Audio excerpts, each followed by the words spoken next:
Very quiet. Hello. Hello. Hi, hey, how you doing? Hey, hi. You're all quite close, aren't you? Yeah, that's real. Some very extreme close-ups.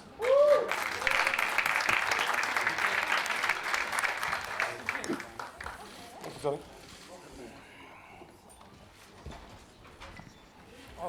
Okay, we are going to start.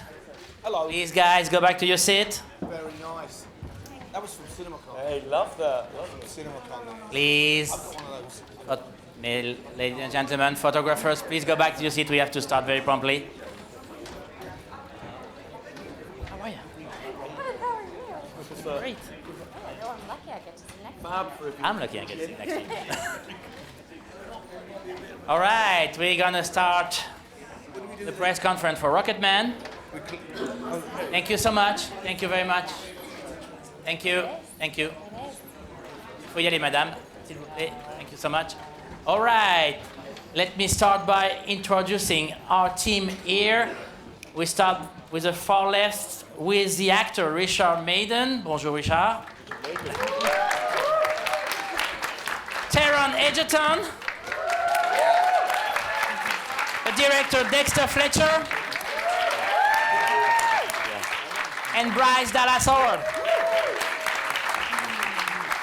All right, guys. I'm going to open the floor to the questioning in 1 minute, but I want to ask you, I was in the room yesterday. This was unbelievable. What was you feeling, to all of you, at the end of the screening? Taron, you were like, crying.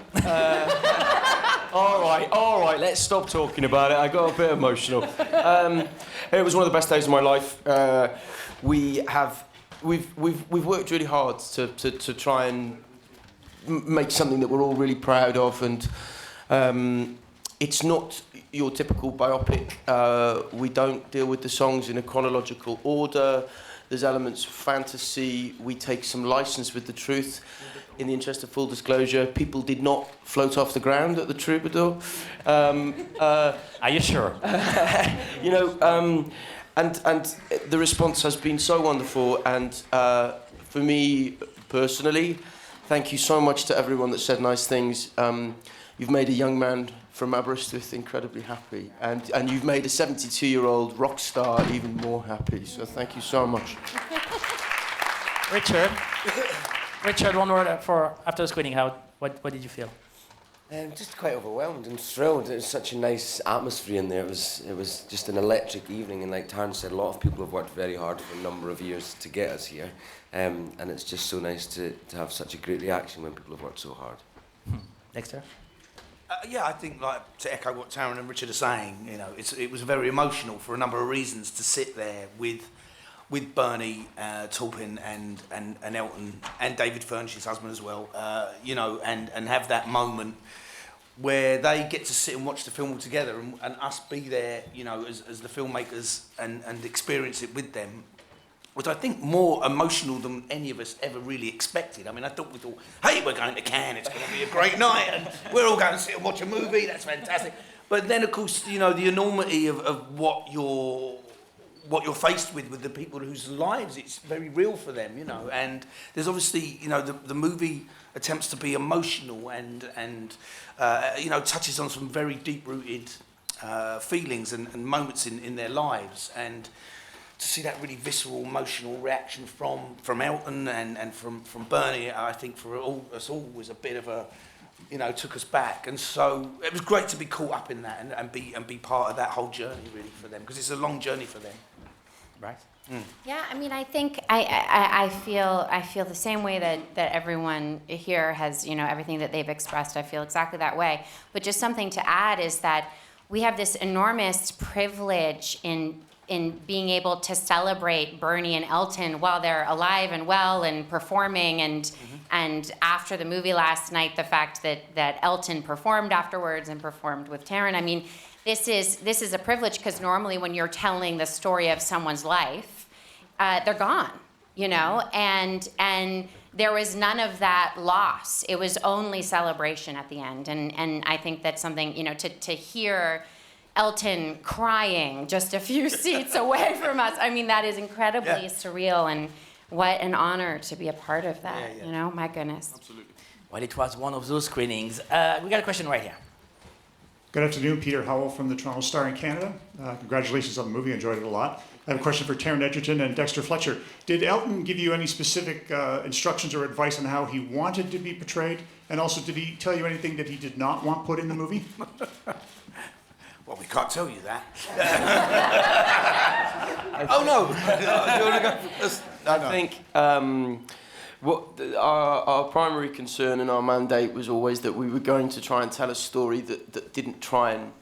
It's a celebration that doesn't mean that we've sought to deify Elton or make him flawless or perfect. We wanted to tell a human story.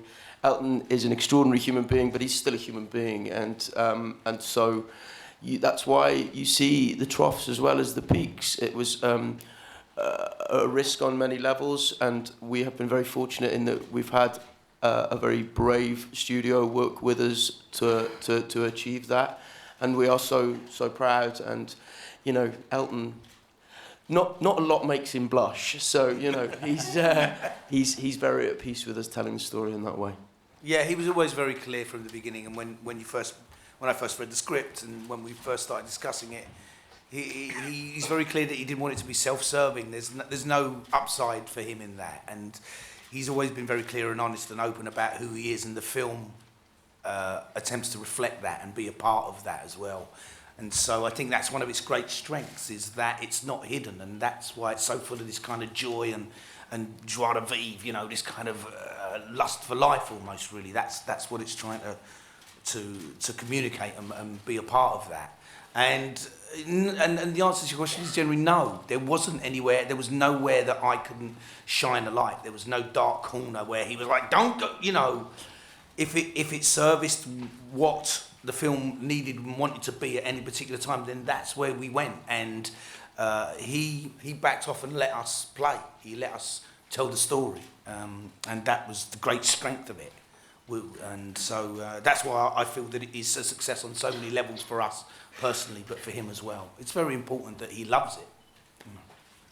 Right, we have a question over there. Hi, my name is Marcus. I work for One Press TV in Sweden. I want to ask Taron Egerton a question. What did it mean to you to play the role as Elton John, and how did you prepare yourself for the role? I think, you know, the thing about Elton and the reason, you know, the movie has garnered such attention and focus is because Elton is as much an idea and you know, he's a global phenomenon, and people feel a sense of ownership over Elton's work because these songs, you know, they highlight moments in our lives, which is, you know, why everyone feels such a personal investment in him and his life story. So to portray him has felt like a huge honour and a huge responsibility, and it, you know, it just feels the enormity of it is borderline overwhelming. So there's that, but then also I've gotten to know him, and I'm very proud to call him a friend, and he is the kindest, most interested, warm man, and that has always that has made it feel very important to me. In terms of preparation, you immerse yourself in his music, and the invaluable thing, and this echoes what Bryce was saying, my great privilege and my great fortune was that I was able to spend a lot of time with him and talk to him about anything. So I prepared by being with him largely, and having that wonderful privilege of being able to know everything, because you really can ask him anything. He's so much fun. Yes. I mean, he'll tell you everything. All right, we got a question to Lydia over there. Rocketman German TV question for Taron. Why exactly did you choose to prepare the song from Elton John for when you applied for the Academy? Did you already have a special relationship? I was obviously auditioning for... Yes, absolutely. I love that song. It's one of the most beautiful songs ever written. And it was... I can't believe it. I'm going to go again. Oh, my God.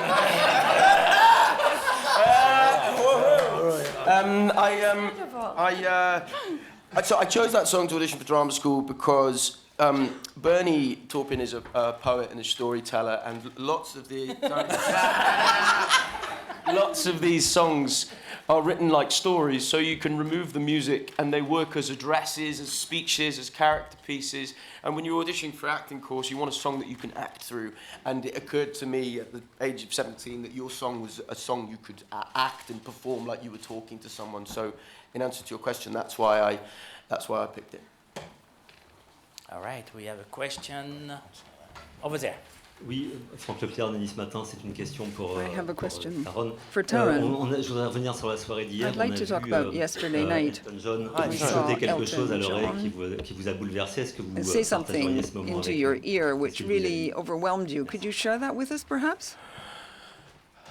I think some things are best kept between us, and although these things are lovely sound bites and great marketing tools, there are things that you want to preserve for the integrity of the moment.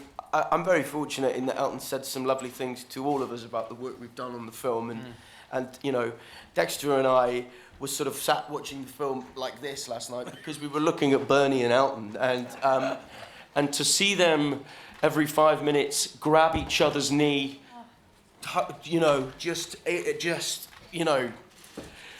reminisce and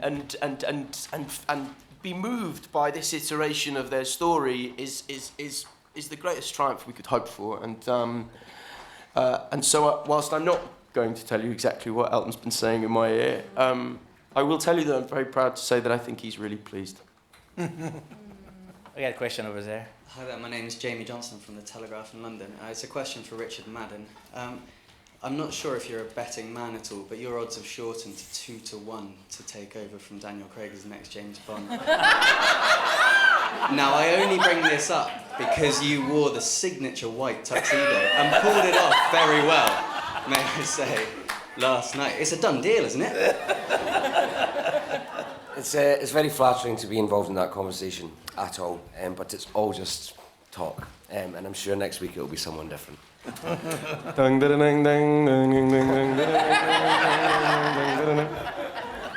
We got a question over here. Hi, I'm David from Movie View China. My question is for Taron. This is the second time seeing I'm Still Standing in a movie. I was wondering how was this time different than the last time?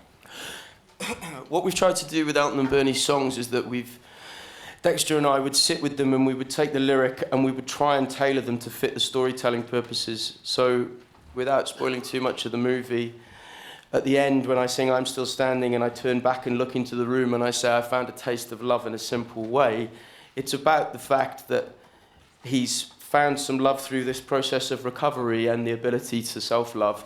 So in I'm Still Standing, it's a great film, but it's a gorilla on a stage. This is about trying to do something creatively with those lyrics that reimagines them. And so, I suppose with that song, I was trying to make the lyrics of that song fit that storytelling beat, which is about a man who has found happiness and some resolution to his inner turmoil. And I just want to add to that when we shot that whole walk out from where Taron starts to sing that song to when he hits the doors and he comes out into Cannes, he sings that all live. And what you hear in the movie is what Taron sang that day when we were there in the studio. So that entire length of the corridor and out through that room, it's what Taron sang there and then on the day. None of it was pre-recorded. And that was something that Taron took on a daily basis, was to sing these songs live and in the moment. And that's what, dramatically, I think Taron's alluding to, is why it touches and works so well that moment. Why, as a filmmaker, I'm so excited and elated and pleased that was captured then, because what you hear happened there and then, and it's very rare to have that privilege, and it's why it's so fantastic, so great. Over there. Hi, Jason Gober from thatshelf.com in Canada. Congratulations on the film. One of the things it does most remarkably is deals with taking different versions and doing interpretations of it. You do different interpretations of the songs, and you're doing different interpretations of the beats of Elton's life. Just wondering if you could talk about, in terms of musical arrangement, of twisting the songs and making them your own, and then doing the same from the script and the directing and the acting stage, of taking these real life moments They may not be biographically true, but they're musically and they're emotionally true. You could talk about the challenge of making the songs your own and the points of his life your own. I think that was a really lovely way you put that. So thank you. I mean, you know, if you take some of if you take snapshots of Elton's career and snapshots of our movie, you will see that the costumes, for example, are evocative and inspired by what Elton really wore, but they're different iterations. It's not that we didn't do our homework, it's that we're trying to, be sort of authentically creative with it and in the hope of achieving some sort of integrity. And so the same goes for the music, the same goes for my performance, my relationship with Richard's character. It's inspired by, and I hope emotionally true to the spirit of what happened, but they are reimaginings. The process in the studio is that Dexter, myself, and Giles would sit at Abbey Road and cry with laughter, having the time of our lives, taking the piss out of, can I swear? It's too late. Taking the piss out of each other and having the best time. And we did work on the songs to try and make them our own. Some we deal with more authentically and faithfully, and some we really mess with and reimagine, always with Elton's blessing. And that's been Dexter's vision for it. It drips down from Elton and what he wanted for the film. But Dexter wanted everything to be through sort of rose-tinted glasses and kind of look like what really happened, but be our own reimagining. I think there was a question. I'm sorry. No, it's fine. I mean, it couldn't be a better answer, really. I mean, when you are faced with creating a musical and you have this incredible catalogue of songs and lyrics to explore and expand on, and you're given free rein to reinterpret them as you want, and you have an actor with incredible instrument, and these people who are ready to take on that challenge. You're a bit sort of spoiled for choice, but they all are used beautifully emotionally. If they fit right for the emotional and psychological moment of the film, then we dive in, and we're very proud of that. And as Taryn says, Elton said, with his blessing. And so the music doesn't get in the way of the film. It is part of the whole. All right, I have a question in the center over there. Hi, my name is Fabian Weinthal. For Latin America, I have a question for Taron. Should I? Go for it. We'll take your question right after, I promise. Sorry. I have a question for Taron. When you saw this year at the Academy Awards, Rami Malek, taking the Oscar for playing Freddie Mercury, did you picture yourself with that award? And if you win, that's a horrible question.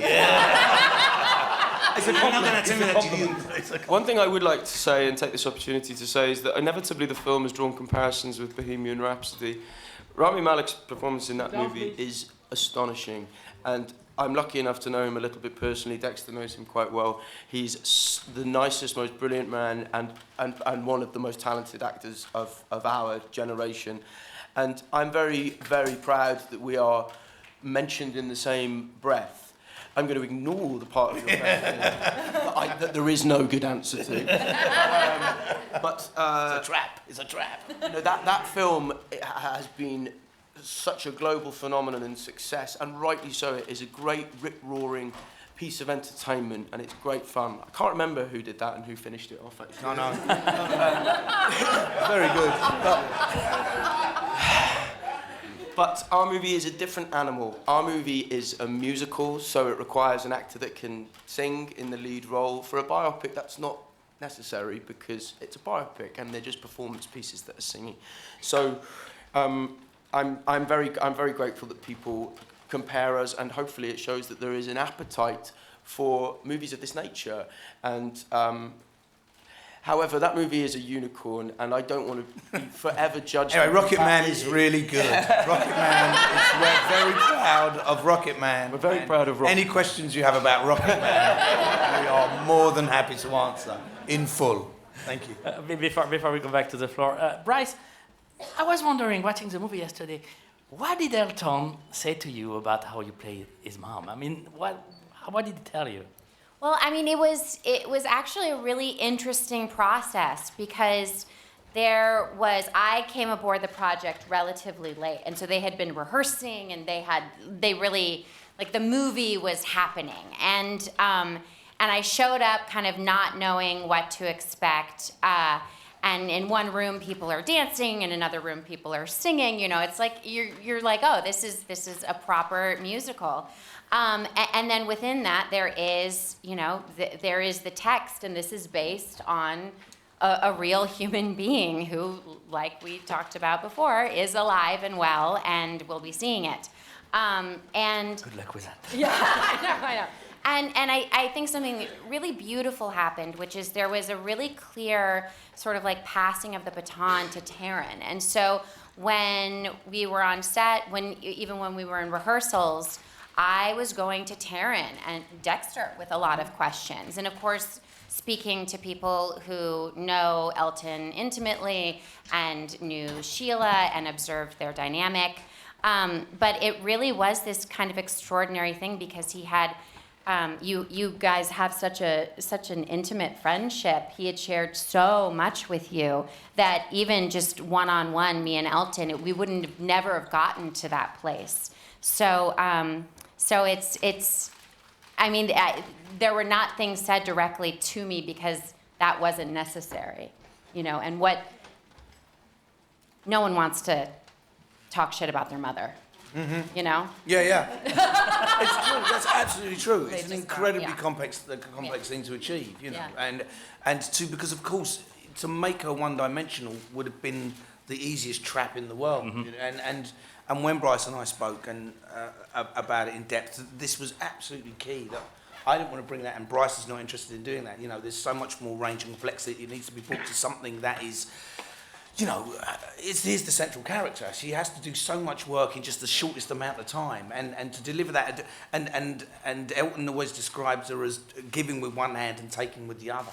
And so even just that seems like a very simple phrase, but to be able to communicate that and the depth and complexity of that relationship that affects him so deeply is really complex. And that's why, you know, the performances are complex. They're all really layered. They're all so detailed. It's so key because it has to carry a lot of weight and a lot of import.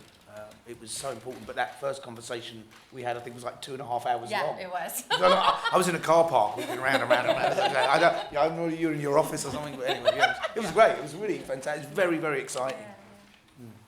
The lady that's over there.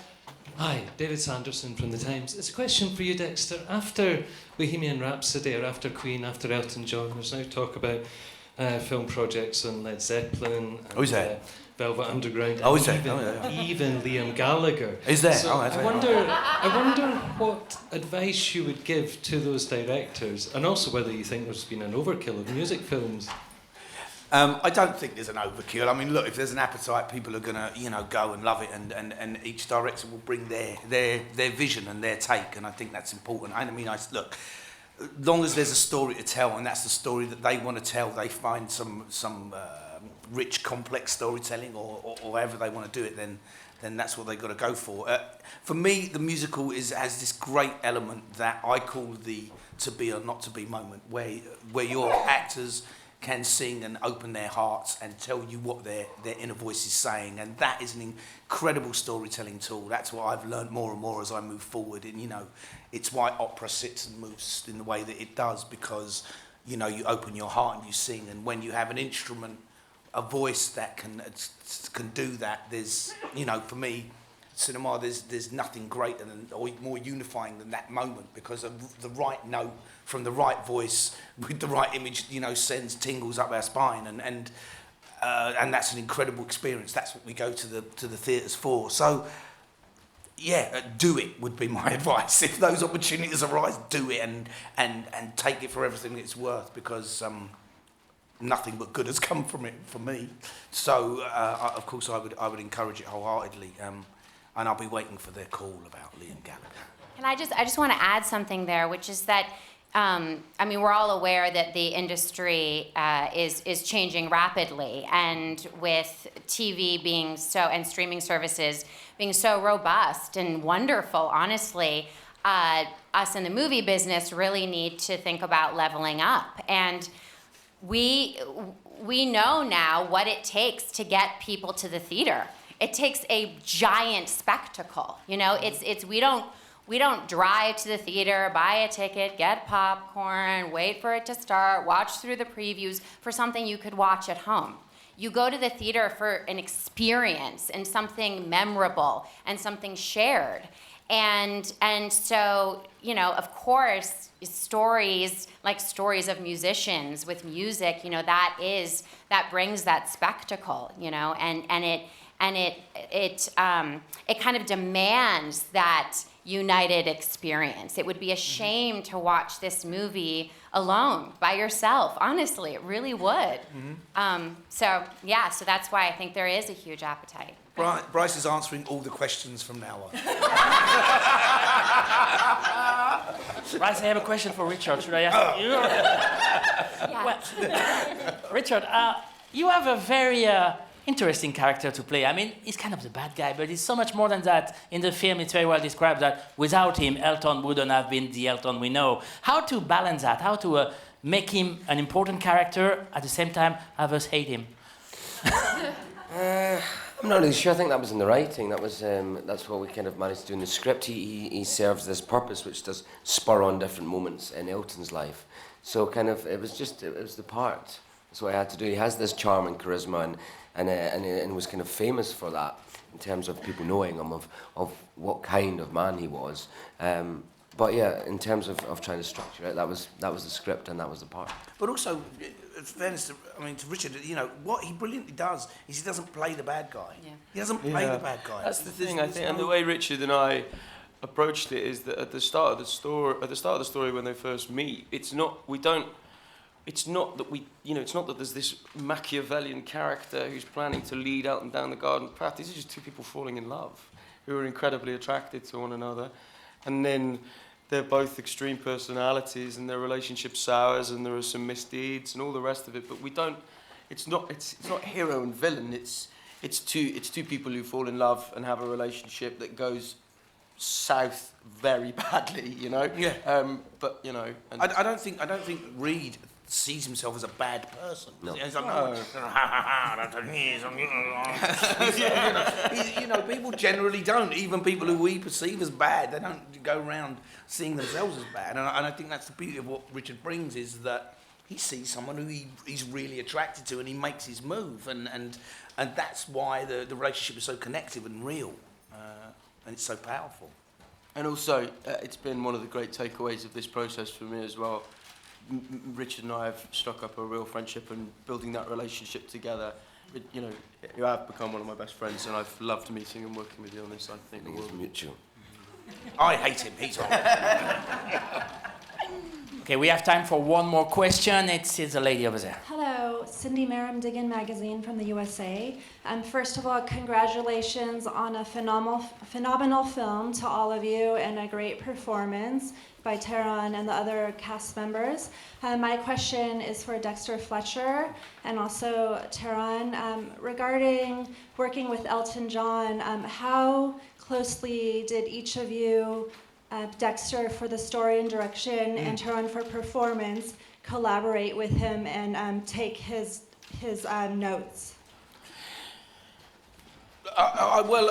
You know, he's obviously key and instrumental right from the outset, and that was apparent in the script when you read it, that all of the script that Lee wrote and developed was based on conversations that he had with Elton.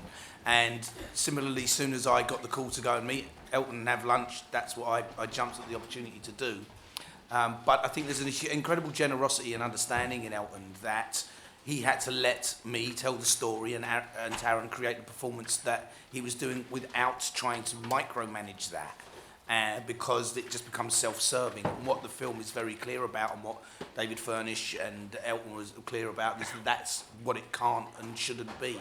And I think it's part of the strength of the film, is that it tells the story in an objective way as possible, considering the people that are involved in making it. And so, at the same, while he was across everything and knew everything that we were doing and thinking about and designing and musically what we were talking about, he gave us a certain amount of distance that didn't make me feel, or I don't know, Taron feel, any of us feel that we had someone watching over our shoulder going, no, you can't do that or don't do that, because that would not serve what he wanted to achieve, what he set out to do, or what us as artists would be unable to do. That's never going to be a true artistic vision in that way. So it's a very fine line for him to walk, but he walked it perfect. I think it's important to remember that Elton is inherently a collaborator. You know, this isn't just a movie about Elton John, it's a movie about Elton John and Bernie Taupin in one of the most enduring musical writing partnerships of all time.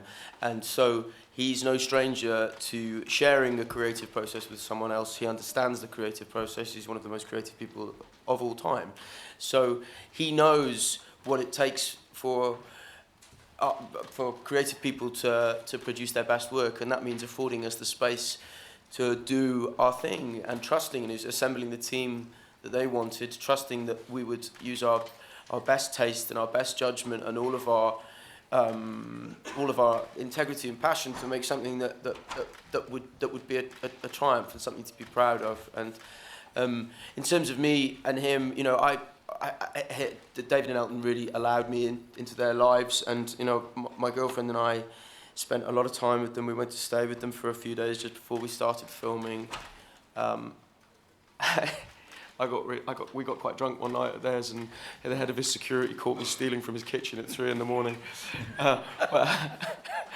But we, you know, it's been that element of it has been invaluable because he's allowed me to get to know him away from all of the pomp and ceremony of his life, I suppose, really, and being able to get under his skin in that way was really, really, really helpful. Bryce, Dexter, Taron, Richard, thank you very much. Thank you. Thank you. Merci beaucoup. Right. Oh, look. Bernie and Elton, they write in separate places. Social media post.